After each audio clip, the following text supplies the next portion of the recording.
Naglalakad kami ngayon ng mga kasama ko. Naghahanap kami rito sa gubat na napuntahan namin ng malawak na lugar na maaaring tayuan ang campsite namin. Paggabi na rin, kaya nagmamadali na kami. 7 lang kaming mag-aaral na nagplanong mag-camping nung hindi natuloy ang camping namin sa paaralan. Akala namin masaya, ngunit hindi pala. Ang iba sa amin ay biglang nawala na may kung anong nilalang ang dumukot.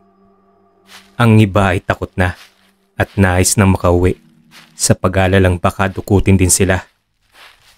Ngunit dahil nga paggabi na, maghihintay pa kami na sumapit ang umaga para hanapin ang labasan nitong masukal na gubat. Sa totoo lang, naliligaw kami. Hindi namin alam kung makakalabas pa kami ng buhay dito sa gubat. 5 na lang kami. 2 miyembrong babayang nawala at yun ay sina Carla at Jella. Kasalukuyang naglalakad kami at nasa bandang likuran ako. Binilang ko kung ilan pa kami. 2 babae, sina Rhea at Yen. 3 ang lalaki, si Rex. At ako, si RJ. Isa ako sa lalaki. Nagpapakatatag na lang ako para maiwasan nilang matakot dahil ako ang tumatayong leader nila. Sandali ko silang pinahinto nang may naririnig akong yapak ng mga paa sa tuyong dahon sa hindi kalayuan sa amin. Nagdikit-dikit ang mga kasama ko dahil nabahala sila. May kung anong nilalang na hindi nagpapakita at siguro'y pinapanood kami sa di kalayuan. Kaya naging alerto kami sa paligid kahit kami takot na. Napasigaw kami nang biglang may lumabas sa halaman. Isang palakalang pala. Pero natakot pa rin si Rhea. Nagulat at nabahala kami nung magpanik si Rhea dahil nawawala ang kaibigan niyang si Yen. Napatanong na lang ako sa sarili ko dahil sa bilis na pagkawala ni Yen. Nagpupumilit na silang umalis. Ngunit si Rhea, nais niya namang hanapin si Yen. Nagulat na lang kami sa bigla ang pagsulpot ng matandang lalaki sa likuran namin. Mga apo, nagugutom ako. Maaari bang humingi ng pagkain kung meron kayo dyan? Tanong nung matanda. Napansin ko ang kapayatan niya at kulubot na rin ang balat niya. Hindi na ako nag-alinlangan pa at binigyan ko siya ng makakain sa bag ko. At nang maiabot ko na ang pagkain sa kanya, nagtanong siya. Ano bang ginagawa niyo sa gubat na ito? Hindi niyo ba alam na mapanghanid dito? Tumingin ako sa mga kasamahan ko at halatang takot na takot sila. May alam po ba kayo sa nangyayari dito sa gubat na to? Bigla-bigla na lang po kasing nawawala yung mga kasamahan namin eh. Tanong ko. Sumunod muna kayo sa akin, saka ako sasabihin. Mas ligtas kung dun muna kayo sa tirahan ko rito sa gubat. Tugon niya at nanguna maglakad habang kinakain ang binigay ko sa kanyang pagkain. Naririnig ko siyang bumubulong dahil nasa likuran niya lang ako habang naglalakad. Hindi masarap. Mas masarap yung 3 pagkain na kinain ko kanina. Halatang ako lang ang nakakarinig ng binubulong niya dahil abalang nag-uusap-usap ang mga kasamahan ko. Nakaramdam ako ng takot dahil 3 na ang nawawalang kasamahan namin. Nang makarating kami sa kubo ng matanda ay madilim na, kaya nag-on kami ng sari-sariling flashlight na dala namin. Nagpaalam muna yung matanda na papasok sa kubo niya. Ako naman ay abalang nag-aayos ng tent na matutulugan namin pansamantala. Si Rex at Tony naman ay gumagawa ng bonfire sa katabi ng nakatumbang malaking kahoy. Pagkatapos ay nagtipon-tipon kami ron at doon umupo para magpainit. Lumapit na yung matanda sa amin at tumabi, saka nagkwento. Hindi dapat kayo pumunta dito. Lubhang mapanganib ang kagubatan na ito. Sa palagay ko kaya nawawala ang mga kasamahan nyo bigla-bigla ay dahil dinukot sila ng aswang na si Teryo rito sa gubat. Pinutol muna ni Rex ang pagsasalita ng matanda at nagtanong siya. Aswang? Aswang na si Teryo? May aswang dito? Tanong niya. Meron. Laging gutom si Teryo at mas gusto niyang kainin ang laman loob ng tao. Lagi kayong mag-iingat at maging alerto. Lagi silang nandyan sa paligid. Sinusubaybayan niya lang kayo. Naghahanap siya ng tiyempo para maubos na kayo at hindi kayo makauwi ng buhay. Nakakatakot na lahad ng matanda. Tumingin sa akin si Rhea na parang iiyak na siya. Ibig sabihin, wala na si Carla, Jella, at Yen. Ineng, huwag ka nang umasa pang buhay sila. Lolo, bakit ikaw nandito ka? Matagal ka nang nandito. Ano nga palang pangalan mo? Kanina pa tayo nag-uusap dito, hindi namin alam ang pangalan mo eh. Tanong ni Tony. Nandito ko dahil naligaw ako rito sa gubat tulad niyo. Hindi ko ninais pang umalis dito dahil mas tahimik dito. Matagal na ako rito. Ganyang edad ako sa inyo nang mapunta ako rito. Sagot ng matanda. Lo, maalala ko. Ano nga po palang pangalan nyo? Pag-uulit ko sa tanong ni Tony. Ang pangalan ko, ako, si Teryo. Nagkatinginan kami ng mga kasamahan ko. Hindi namin maiwasan ang sumigaw ng magbagong anyo ng matanda.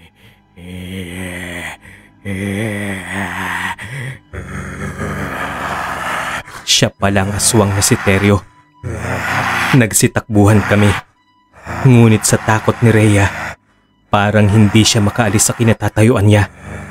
Para itong napako. Bumalik ako papalapit sa kanya at hinawakan ko ang kamay niya at hinila siya patakbo. Hindi pa kasi tapos ang pagbabagong anyo ng matanda, pero nakakatakot na siya ngayon. Tumakbo lang kami ng tumakbo ng mabilis hanggat kaya namin, hanggat may matatakbuhan kami.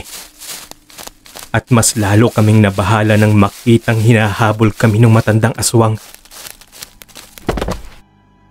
Biglang natisod si Rhea sa isang malaking sanga, dahilan para matumba siya. Naging dahilan nito para manakit ang paa niya at mahirapang makatakbo. Papalapit na sa amin ang papalapit ng aswang. Mauna ka na. Iwan mo na ako ito. Mauna ka na. Iwan mo na ako. Iligtas mo ang sarili mo. Naiiyak na sabi ni Rhea.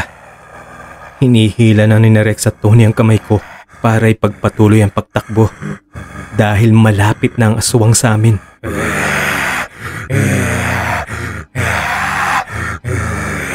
Nagulat na lang kami nang makalapit na sa amin ang aswang, kaya napasigaw kami.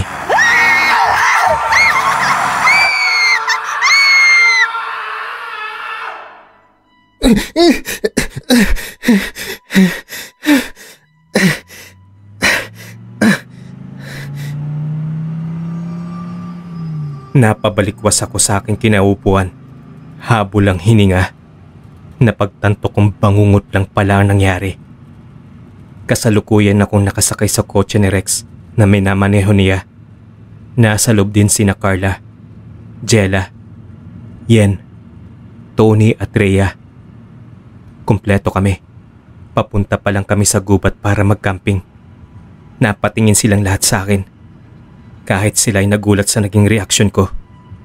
Kapansin-pansin din na butil-butil ang pawis ko kahit na napakalakas ng aircon sa loob ng kotse ni Rex. Dahil sa pag-alala ko na mangyayari ang nasa bangungot ko, pinahinto ko ang kotse kay Rex. Ihinto mo ang kotse. Bakit para iihi ka? Malapit naman na tayo, tiisin mo na yan. Huwag nang maraming tanong pa, basta ihinto mo ang kotse. Chill. Ano Ito na nga oh, itatabi na nga oh. Babalik na tayo. Hindi na tuloy ang camping. Bakit naman oh? Malapit na tayo eh.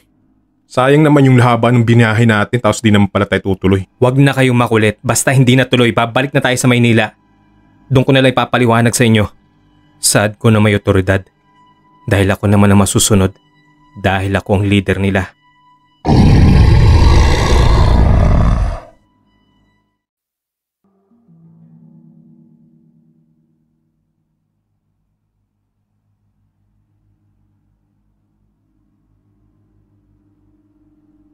Bilang isang vlogger, kailangan kong mag-upload ng mga interesting na videos para hindi ako maubusan ng mga supporters.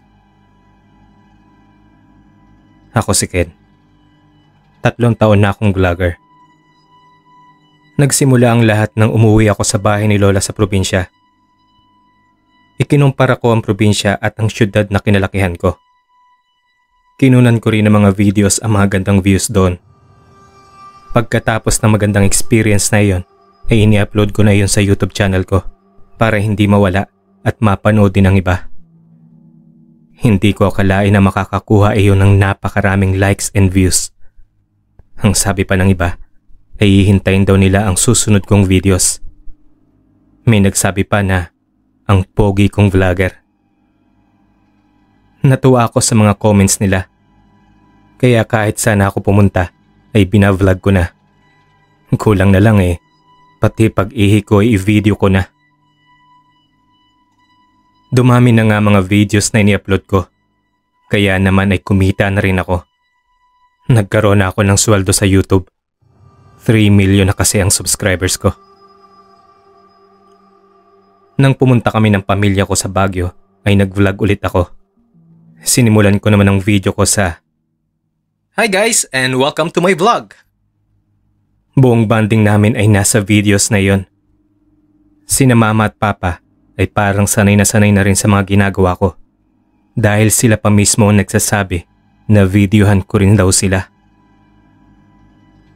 Nang magkaroon na ako ng free time at wala ring maisip na bagong pupuntahan, binasa ko muna mga comments sa nagdaang mga upload ko. Halos babae pala mga supporters ko. Ang dami nila. Pero isa lang ang masasabi kong consistent. Simula nung unang video hanggang ngayon ay nagko-comment pa rin siya. Sa isa nga niyang comment ay sinabi niyang crush niya raw ako. Napangiti ako. Hindi ko na malaya na sinearch ko na sa Facebook ang name niya. Siya si Nicole. Inisto ko muna siya sandali. Ang ganda niya at ang puti pa. Halata sa mga pictures niya na lumaki siyang may kaya sa buhay. Agad ko siyang chinat. Medyo kinabahan pa ako pero huminga na lang ako ng malalim. Nanlaki ang mga mata ko at napangiti nang makita ang reply niya. Noong una, ayaw niyang maniwalang ang crush niya ay nag-chat sa kanya. Kaya para matuwa ito ay nag-video call kami.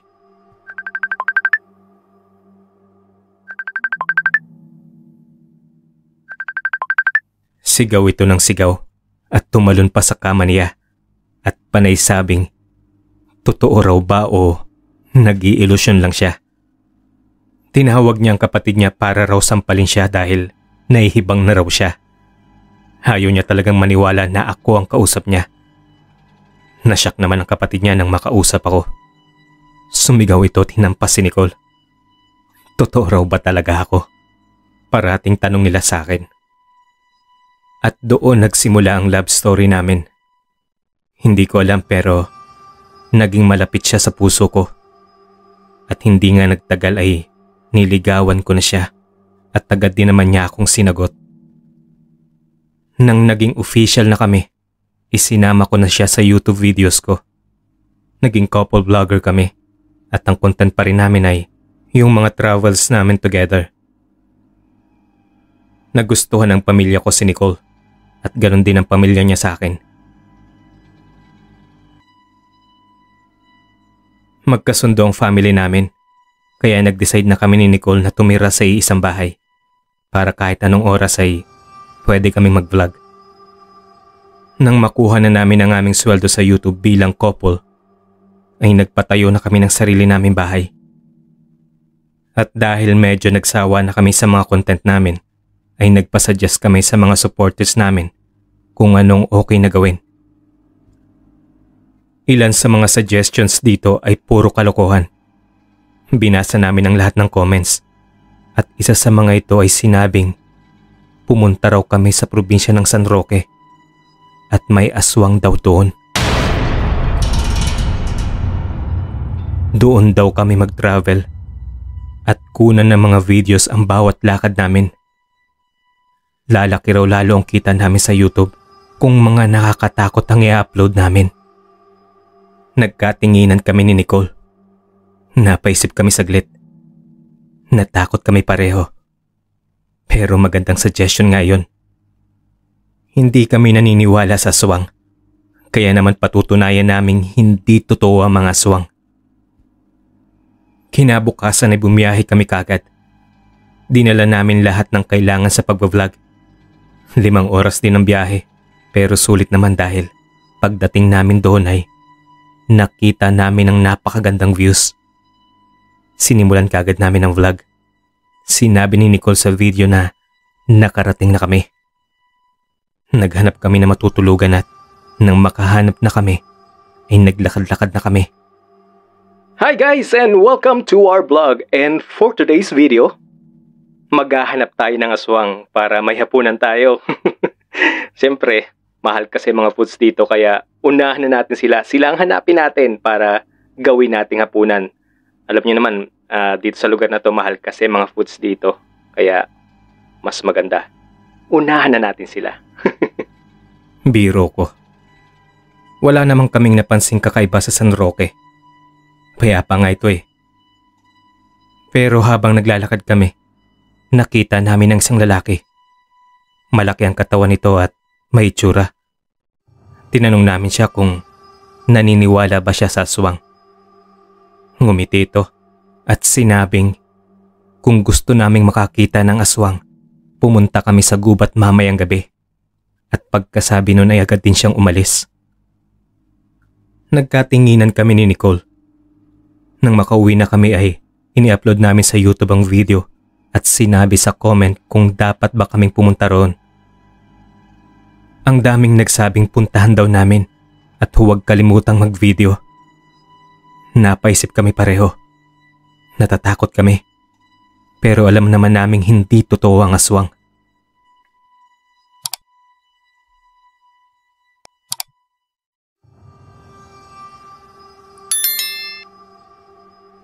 Alas 8 na ng gabi. Nag-decide kami na pumunta sa gubat. Cellphone lang ang gamit namin para makakuha ng video. Sa paglalakad namin, hindi namin napansin na nasa gitna na kami ng gubat. Video namin ang nasa aming paligid. Sinabi ko pa sa video na takot ang aswang sa amin.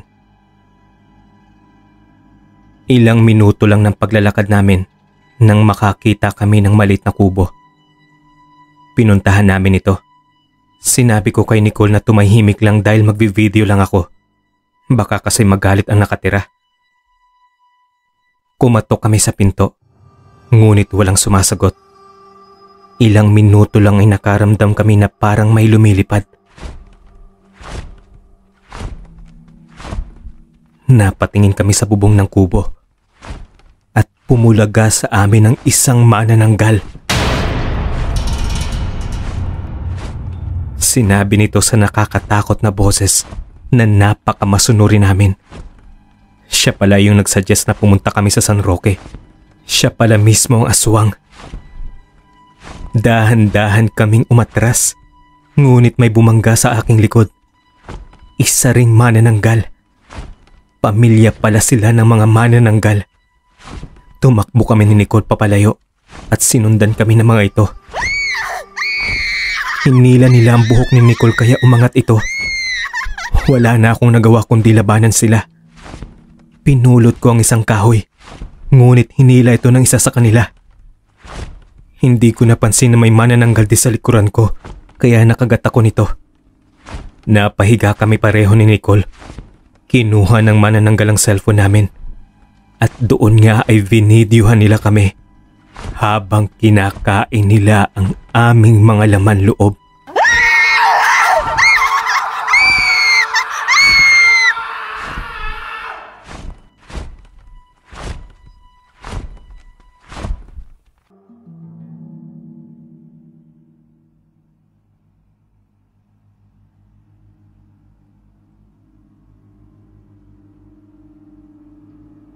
Panahon ng tagsibol noon, unang linggo ng Mayo. Mahigit 10 taon na rin ang nakakalipas pero hanggang ngayon ay sariwa pa rin sa aking isipan ang lahat ng naganap sa aking bayan. Hindi sarap, hindi kutsilyo, almasin, how, di karabaw, di ba? Mga bata, pasintabi lang ha. Ano po yun? Saan ba dito yung direksyon sa San Ildefonso? Ito na po yun eh. Yang pong arko na yan na hanggang doon sa dulo, yan pong nakikita nyo po na yan yan po yung arko na yan. San Ildefonso na po yan. Ganun ba? Salamat ha. Wala po yun.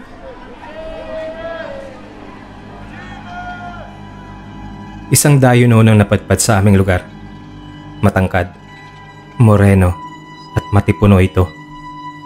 Hindi mo akalain na sa maamong mukhang iyon ay nakakubli ang isang dilubyo. Isang dilubyo na padala ng demonyo. Goryo. Isang pangalan na hindi ko lang gugustuhin pang marinig at muli pang makilala. Nang makarating siya sa aming lugar, ay nagtanong-tanong ito kung saan may maaari siyang upahan para magsilbi niyang tirahan pansamantala. Base sa mga kwento niya sa mga tao, ay taga-kabilang baryo lamang siya at nagdesisyong lumipat matapos magbiyudo sa kanyang namayapang asawa. Nako, nakakalungkot namang kwento ng buhay mo ito, iho. Bata ka pa naman. Marami ka pang makikilala at mararanasan. Sige, ganito na lamang. Manirahan ka na lamang sa isang kubo kung malapit sa aking bahay. Linisan mo na lamang iyon at maaari mo nang magamit. Hindi mo na kailangang magbayad dahil sa tingin ko naman mukhang naghahanap ka rin naman ng trabaho, di ba? Magsilbi ka na lang sa akin bilang katiwala ng aking mga lupain at maging pahinante na rin. Babayaran naman kita ng sapat Talaga po ba? Napakabait niyo naman po, Aling Bebeng. Hindi ko na po kayo tatanggihan dyan. Mabuti naman kung ganon. Bukas rin magsisimula ka na. Puntahan mo ako sa bahay ng mga alas 5 ng madaling araw nang maturuan ka ng mga dapat mong gawin, ha? Agahan mo. Opo. Sigurado po yan, maaga po akong darating. Marami ang naantig sa kwento ni Goryo tungkol sa kanyang buhay sa kabilang baryo. Ganun na rin ang kanyang mga pinagdaanan mula nang balutin siya ng kalungkutan sa pagkawala ng minamahal niyang kabiyak. Kinuha siya ni Aling Bebeng, isa sa mga nagmamay-ari ng sakahan at koprahan sa aming lugar. Binigyan siya nito ng matitirhan, ng pagkakakitaan at ng bagong dahilan para bumangon ulit sa buhay. Naging maayos naman ang unang 2 linggo ng pananatili ni Goryo sa aming lugar. Ngunit nang pumatak na ang 3 linggo, ay doon nagsimula ang pagkawala ng mga kababaihan sa aming lugar. Ang ilan sa mga ito ay natatagpuan sa kagubatan. Ang iba naman ay sa dalampasigan at ang mangilan-ngilan ay nahahanap sa taas ng matatayog na kapunuan. Marami ang nahintakutan sa mga kaganapang ito. Inakala nila na may mabangis na hayop na gumagala-gala sa aming lugar dahil lahat ng nabibiktima ay warak ang tiyan. Tanggal ang mga laman loob. Walang nakikitang foul play o sinyalis na tao o kriminal ang nagsasagawa nito. Sa halip ay parang isang mabalasik na nilalang na nagtataglay na matatalas ng ngipin at mahabang kuko ang umatake sa mga ito. Grabe na talaga mga patayan dito sa ating lugar. Hindi naman ganito dati dito Sa hula ko, Hindi tao ang may gawa nito. At mas lalong hindi naman hayop. Alagad ng demonyo. Isang aswang. Isang aswang na may kagagawa ng mga ito. Nako naman, Tasyo. Hindi dapat tayong matatandaan nagbibigay ng takot sa mga tao dito sa ating lugar. Ang tatandaan natin para maniwala pa sa mga aswang-aswang na yan. Hayaan na natin ng mga otoridad ang lumutas ng mga ito. Huwag kang ang padalos-dalos ng mga sinasabi dyan. Tama naman po si Aling Bebeng. Pero sangayon rin ako sa mga sinasabi ni Tandang Tasyo. Sa katunayan niyan ay payapa naman ang lugar natin. Nagsimula lang ito nang bigyan natin ng kanlungan ang dayong iyon. Ang dayong si Goryo. Kapitan naman, mabuting tao si Goryo. Ako ang makakalaban nyo kapag kinanti nyo yun. Hindi nga makapasag pinggan ang binatang iyon tapos pagbibintangan natin. Alam mo, Kapitan, gawin mo na lang ang trabaho mo at hindi yung naniniwala ka sa mga chismis na kumakalat. Nagsimula na ang pagkakagulo ng mga tao. Kalat na rin ang chismis na baka ang dayong si Goryo nga ang punot dulo ng patayang nagaganap sa San Ildefonso. Matindi ang paniniwala ng Kapitan na may alam si Goryo sa mga misteryong kumakalat. Kaya kasamang ilan sa kanyang mga tanod ay palihim nilang tiniktikan si Goryo.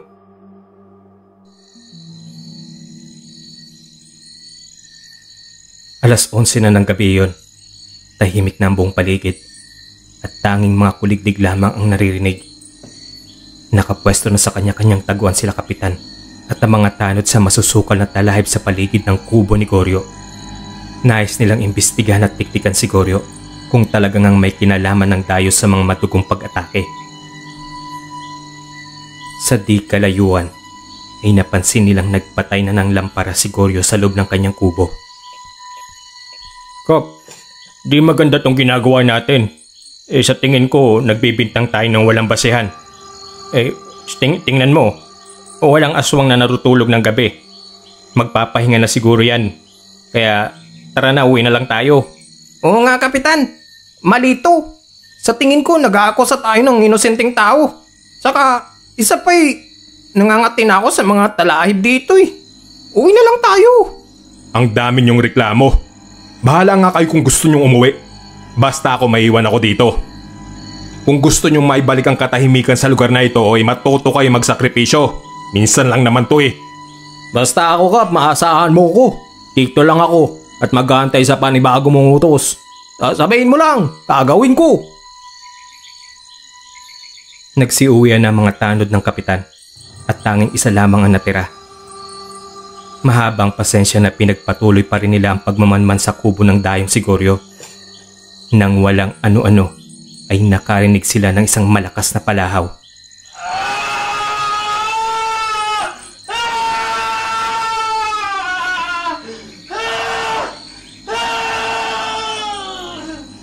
Sinasabi ko sa iyo eh. O diba? May kakaiba talaga dyan sa Goryo na yan. Hindi ako nagkamali. Oo nga, Kap. Tama ka. Tama lang pala hindi siya natin ang paiwan dito. Samantala, sa loob ng bahay ni Goryo.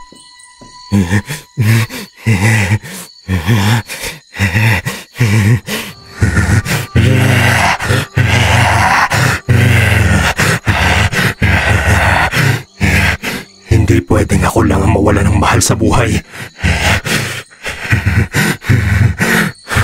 Kung anong kinuha niyo sa akin, ay siyang kukunin ko rin sa inyong lahat.